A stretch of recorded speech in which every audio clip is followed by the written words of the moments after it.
I am Holly Bellabono. I'm an herbalist. I'm an entrepreneur coach. I'm a natural and organic business consultant and a facilitator for core values, team training, and purpose design and implementation for businesses. I enjoy CSR, corporate social responsibility, and developing purpose within a small or medium-sized business, and especially gathering people together, the team members together to rally behind a common mission or purpose. And a lot of that has to do with core values. So I wanted to share with you how I started in my career. It started with landscaping. When I was in graduate school, I was hoping for a sustainable development or agriculture master's degree, but they didn't have that yet. Where I went to school, they only had it as a minor, an undergraduate minor. So I ended up getting a master's degree in public administration with a concentration in environmental policy. And while I was in school, I got a job on a landscaping crew. The boss was an old hippie. He had long silver hair. He wore tie-dye clothes, and he was a philosopher. And we were probably the only landscaping crew that talked philosophy and ideas while we dug gaping holes in rich people's lawns. We discussed literature, complex thought, and creative history. We planted azaleas and primrose, and I learned that plants could be not only ornamental, but edible and even medicinal. It changed the direction of my life because I became a medical herbalist. First a gardener and then an herbalist, and all of that led to becoming a published author and a worldwide speaker. Along the way, I launched and ran herbal businesses, and I trained myself to be an entrepreneur. I never went to a traditional business school, but I relied on common sense and trial and error to get my products and services into the world. I dove head-on into the natural products industry, and I learned about good manufacturing practices, ethics, herbalism, anatomy and physiology, profit-making techniques and strategy, pricing methods, ingredient sourcing, and so much more. I've spent 30 years at the helm of various and award-winning businesses, including retail, wholesale, and education and curriculum businesses, and for nonprofits. I've worked for a variety of nonprofits as an executive leader. What's interesting is when I started these businesses, citing your core values as a company, it wasn't really a thing. It is now. It's become a thing. Today, it's fashionable to have a list of your values posted on your website, claiming that these 6 to 8 terms are what guide you and your team. As I grew as an entrepreneur and a businesswoman, I developed a sense of values, but I never codified them or listed them for others to see publicly. But I do now. I see how coming together over shared collection of terms that represent ethics and priorities is really very important to keeping a business moving forward. It leads to team unity.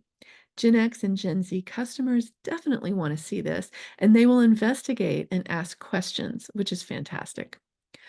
Why are openly stated values so important now? It's partly because there are so many businesses. The market, every market, is overly saturated, and we are awash in companies that put out an endless variety of products and services. We are bombarded with options. And because of this, we need a clear way to distinguish between them and identify which ones we want to support with our hard-won dollars and which ones we want to avoid. Voting with our wallets has never been more important. And values, the core values of a company can help with this. When a company lists its values, it's either a rote activity because someone in the marketing department believes that every company should do it, or it's a meaningful divulgence of intimately shared priorities that a team has carefully considered and that it uses daily. Ideally, it's the latter, because we consumers would really like to believe that the terms listed as core values are actually meaningful to the company that we work for or that we purchase from. Of course, that's not always the case, but let's assume that those lists of values really are the guiding lights that serve as a company's navigation. It's helpful to know if a company bases its values on conservative or progressive ideas, for instance, or if it values the earth and animal welfare, or if it goes out of its way to source ethically from farmers. Their core values will tell you how the team works together as a group, how they manage difficulties, how they process information, and ultimately make decisions. There are, you would think, clear values in the natural and organic product market, but it's not always the case. In the natural products industry, it can seem straightforward. Of course, a company that produces silky smooth moisturizer made from coconut oil values the earth. It has an organic label, perhaps, and it's in the health food store. It's easy to be misled. It's not always easy to know exactly what the truth is. Some moisturizer makers, such as Company A, exploit the rainforests and they traumatize their workers, just like companies of any other industry that produces trains or widgets or financial services.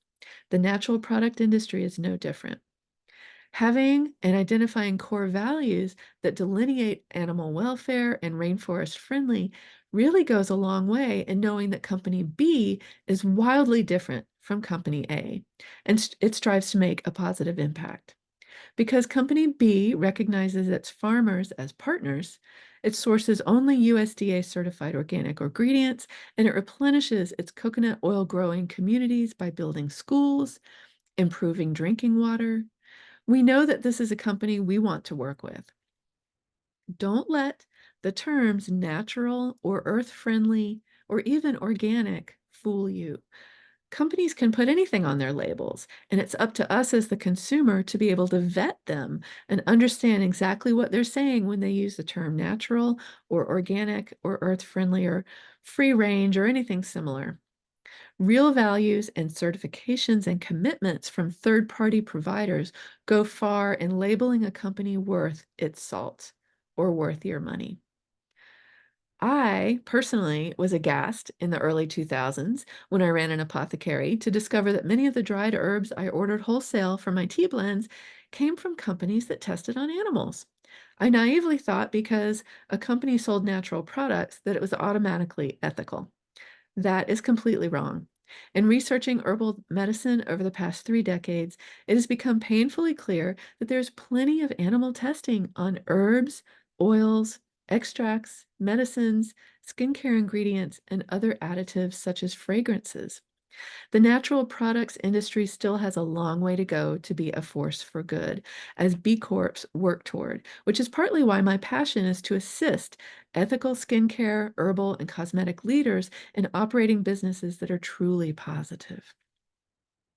We also must educate our consumers about what the labels really mean, as well as candidates for jobs who are entering the industry. What does product development really entail? Is there someone in your company who oversees sourcing and procurement? And what are their policies? What are their values? Is the company going out of its way to be a leader in ethical standards and create a world that is better than it found? It can be expensive, and some companies don't want to do it, which is why we have to look for the companies who really do make a difference. This is what I think is the true meaning of core values. This is how I work with clients who seek support in identifying their values and their purpose and implementing these throughout their business. How can we make a profit and live our purpose and make the world even better? I can help you get in touch.